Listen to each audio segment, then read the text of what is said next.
नमस्कार मित्रांनो, स्वागत आहे तुमचं आताच्या ब्रेकिंग न्यूजमध्ये। मित्रांनो, राज्यातील बहुचर्चित मुख्यमंत्री माझी लाडकी बहीण योजनेच्या नियमांमध्ये बदल करण्यात आल्याची माहिती राज्याच्या महिला आणि बाल विकास मंत्री अदिती तटकरे यांनी दिली आहे।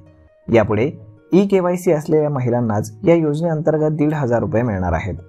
मात्र हा ई-केवायसी करायचा कसा, त्यासाठी कोणकोणती कागदपत्रे लागणार आणि त्यासाठी काय ठराविक कालावधी आहे, हे सगळं आजच्या या व्हिडिओमध्ये आपण जाणून घेणार आहोत।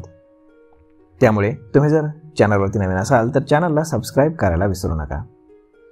मित्रांनो, सगळ्यात पहिलं म्हणजे मुख्यमंत्री माझी लाडकी बहीण या योजनेमध्ये ई-केवायसी करणं हे बंधनकारक करण्यात आले।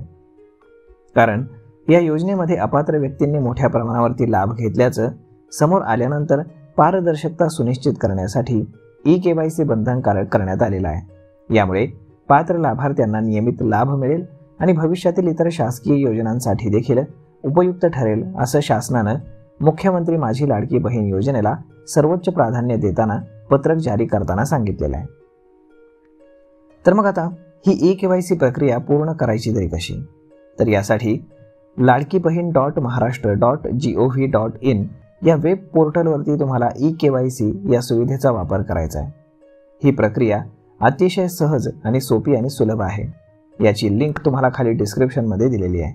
त्यावरती क्लिक करून तुम्ही सरकारी पोर्टलवरती जाऊ शकता। या पोर्टलवरती तुम्हाला तुमचा आधार क्रमांक आणि इतर आवश्यक माहिती भरून आधार ऑथेंटिकेशन करायचं आहे। यासाठी तुम्हाला जो काही फ्लो चार्ट येईल तर तो तुम्हाला फॉलो करायचा आहे आणि तुमचं ई-केवायसी करायचं आहे। तर मग आता ही ई-केवायसी करण्यासाठी काही डेडलाईन आहे का? तर परिपत्रकाच्या दिनांकापासून म्हणजेच सप्टेंबर 2025 पासून पुढील 2 महिन्यांच्या आतमध्ये ही ई-केवायसी करणं बंधनकारक करण्यात आले। म्हणजेच नोव्हेंबर 2025 पर्यंत ही प्रक्रिया तुम्हाला पूर्ण करावी लागेल। जर ही प्रक्रिया तुम्ही पूर्ण केली नाही तर पुढची कार्यवाही म्हणजेच मासिक लाभ हा तुम्हाला मिळणार नाहीये।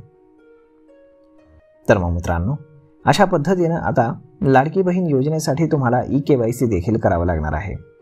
तर मग मित्रांनो, अशा पद्धतीनं हा व्हिडिओ, ही माहिती तुम्हाला कशी वाटली हे तुम्ही आम्हाला कमेंट करून नक्कीच सांगा। आणि जर आवडली असेल तर आपल्या जवळच्या मित्रमंडळींसोबत देखील हा व्हिडिओ तुम्ही शेअर करायला विसरू नका। धन्यवाद।